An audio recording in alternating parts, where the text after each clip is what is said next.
Les essentiels du sport, toujours avec Philippe Graveau durant toute cette semaine, le gérant de la société Voluxia Diffusion spécialisée dans l'agroalimentaire. Et Philippe qui met à l'honneur aujourd'hui Henri Confoulant, qui est éducateur à l'école de rugby de Lège-Cap-Ferré. Et alors justement, on va parler de transmission, parce que ce qui vous réunit tous les deux, ce sont les valeurs qu'apporte le rugby, Philippe. Exactement. En fait comme l'a dit Henri, le rugby c'est l'école de la vie, et dans tous les choix de sport que j'ai pu faire, c'est surtout ça qui m'attire, c'est recevoir, transmettre. Le partage, voilà. Et puis à travers tous ces sports, rencontrer des gens un petit peu exceptionnels. Donc Henri parlait de Philippe Sella. Moi j'ai eu l'occasion par mon métier de travailler pour la famille Spanghero. Donc j'ai rencontré Claude Spanghero, Walter Spanghero, enfin toute la tribu, parce qu'en fait là c'est vraiment une tribu. Et donc j'ai rencontré grâce à eux des anciennes équipes de France. On croise des gens qui ont des destins un petit peu exceptionnels. Des gens, surtout ce qui m'a surtout marqué chez eux, c'est l'humilité. Les grands champions sont des gens très humbles.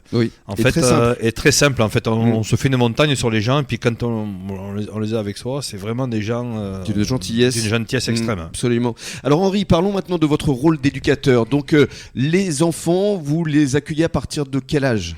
Alors, sur l'école de rugby de Lège-Cap-Ferré, moins de 6 ans, on va dire 3-4 ans, à partir du moment où l'enfant a envie de venir, veut découvrir, 3-4 ans, oui. Et vous êtes spécialisé surtout dans les U10 ? Spécialisé, c'est un grand mot, mais sur les 10 ans, c'est-à-dire c'est un âge où on a un bouton on, mais le bouton off, il n'existe pas.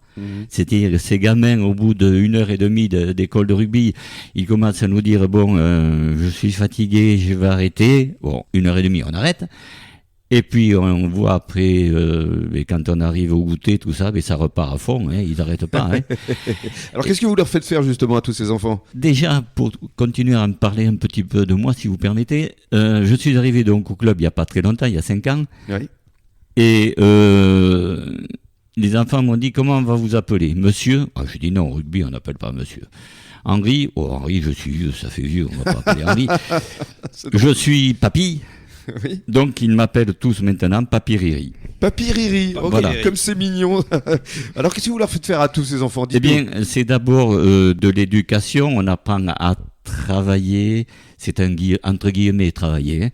On apprend à jouer au ballon, à manipuler le ballon, à courir avec un ballon, à s'épanouir avec un ballon, et surtout à rencontrer des copains et à partager la vie du rugby avec les copains. Moi, le meilleur moment pour eux, bien souvent, c'est la douche. Je dis aux parents, surtout, ne donnez pas un flacon de produit douche d'1 litre, parce que vous allez en avoir un par semaine. Donnez des petits flacons. Et les enfants, être ensemble, rire ensemble, partager ensemble, faire du ventre-glisse. Là, actuellement, on a tout ce qu'il faut pour faire du ventre-glisse, c'est-à-dire se jeter à plat ventre dans une flaque de boue. C'est idéal. Ça doit les faire rire. Ça doit moins faire rire les mamans, en revanche. Surtout si l'enfant ne se douche pas après l'entraînement et s'il monte dans la voiture dans l'état où il est. On voit tout de suite l'image. Et alors justement, message vis-à-vis des mamans qui nous écoutent. Il faut expliquer que le rugby n'est pas forcément un sport dangereux. Ce n'est pas un sport dangereux. Le rugby, par lui-même, n'est pas un sport dangereux. Quand j'ai commencé, il y avait des petits maigres qui couraient vite et des grands gros qui couraient pas vite. Aujourd'hui, effectivement, c'est un nivellement par le haut. On n'a que des grands qui courent vite et des gros, et des maigres, il n'y en a plus. Donc, aux enfants, je dis aux mamans, attention, nous à l'école de rugby, ce n'est pas ce que vous voyez à la télévision au top 14. Au top 14, ils travaillent. Nous, à l'école de rugby, nous nous amusons. Les enfants s'amusent au rugby, ils ne travaillent pas au rugby. Et puis ici, effectivement, sur le bassin d'Arcachon, le rugby, c'est vraiment le sport de prédilection.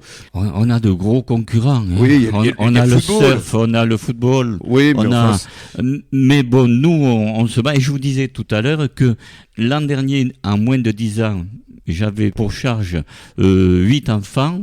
Cette année, on en a plus d'une vingtaine. Et l'an prochain, avec l'effet Coupe du Monde, bien sûr. Là, on attend un raz-de-marée. Et tant mieux. Merci beaucoup, en tout cas. Restez ce que vous êtes, Henri. Allez, on se retrouve pour une troisième intervention dans quelques minutes.